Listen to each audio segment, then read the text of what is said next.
Okay, last video for passing. Let's just do a quick kind of outro roundup type thing. So yeah, I've been talking quite a lot about layering sounds and thinking in terms of splitting up frequencies.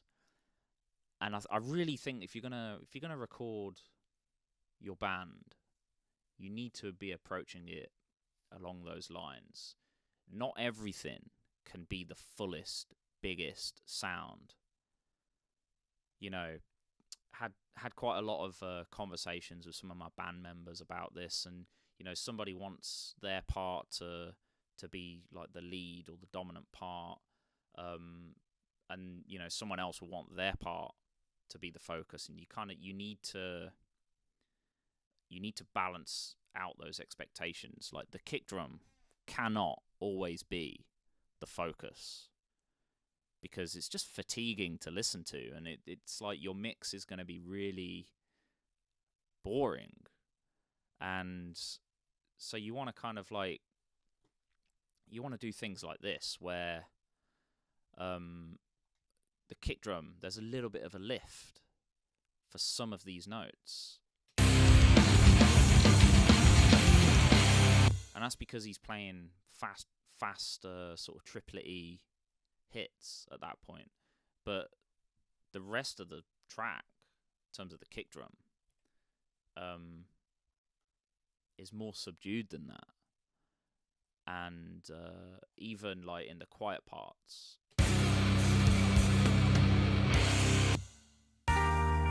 I bring it down a lot. And that's for two reasons, really. That's to give the track as a whole more dynamics. It's also, for that particular section, other instruments need to be what your ear is paying attention to. But it's also moments like this where you give it a lift, and you're able to kind of create this sort of journey just by playing with levels.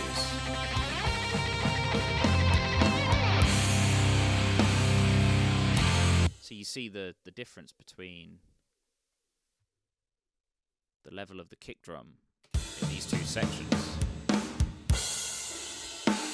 That hit, that singular hit,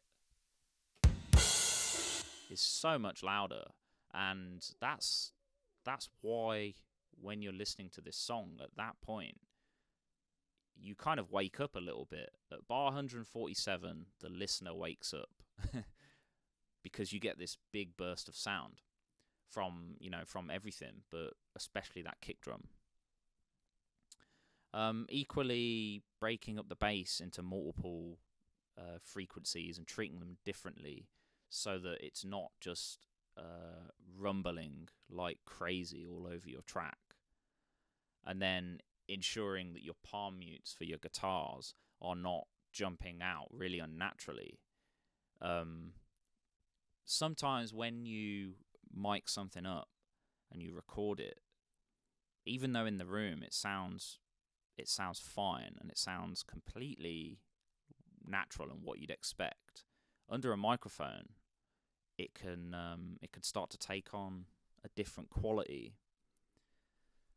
Palm mutes are a perfect example of that, and I'm not even sure if this track is the best one to demonstrate it. Maybe I'll do another song to demonstrate it.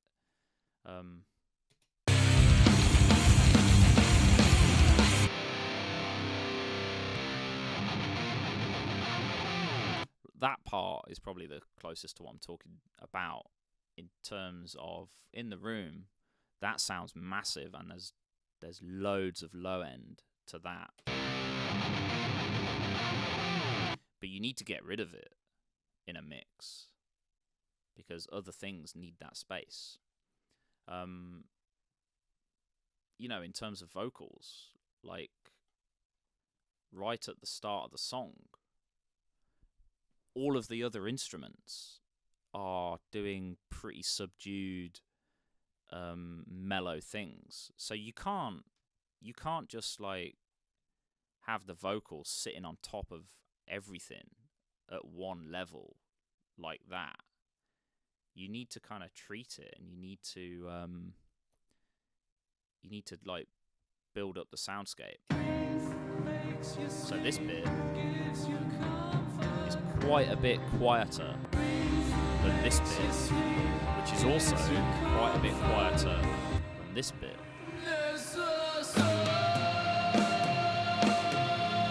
You can even see that note, the last note there. There's a lift there too. So try and not block out, you know, in terms of bars, like your automation, but actually sit there with the line tool or the freehand tool and just draw some stuff in. You know, it's not gonna hurt. See what it sounds like. You know, don't fall into the habit of just kind of like leaving things at one level, and you know, then later on wondering why your mix isn't working. It's not working because you haven't made space for everything. That's kind of the number one thing. In terms of kind of master dynamics, this is one thing I picked up online. It was either the Andy Sneap forum or Gear Sluts or another kind of production orientated site.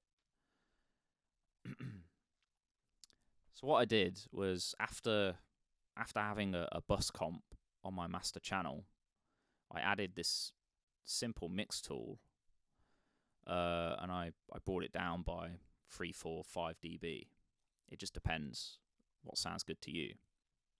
And then throughout the entire song, I've automated that. So at the start, it's at 3 dB.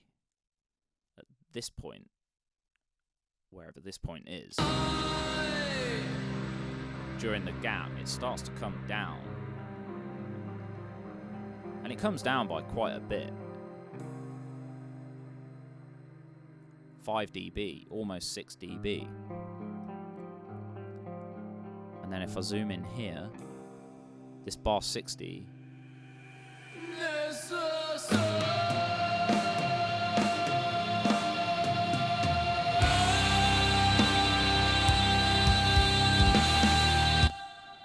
that is where that huge lift is coming from at that point.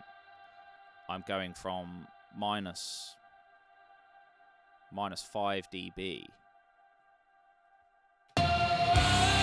Or, sorry, minus 3 dB straight up to 0 in like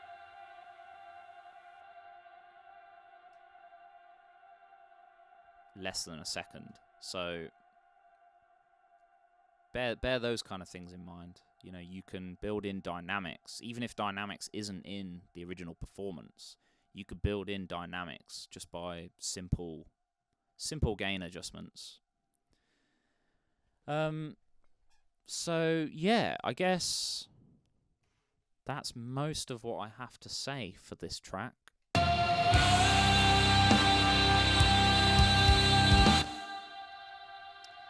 Yeah. You just got to approach it bit by bit.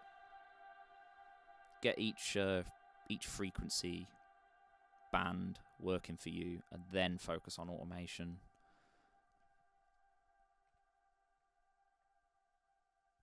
Yeah, break it down into little jobs. Tends to be the way that I approach things. So yeah, if that was useful, and if you'd like to see another track, let me know. And yeah, we'll take it from there. Any questions, queries, criticisms, yeah, send me a message. Type it up on the forums, Facebook, wherever you see this video. And I'll see you soon.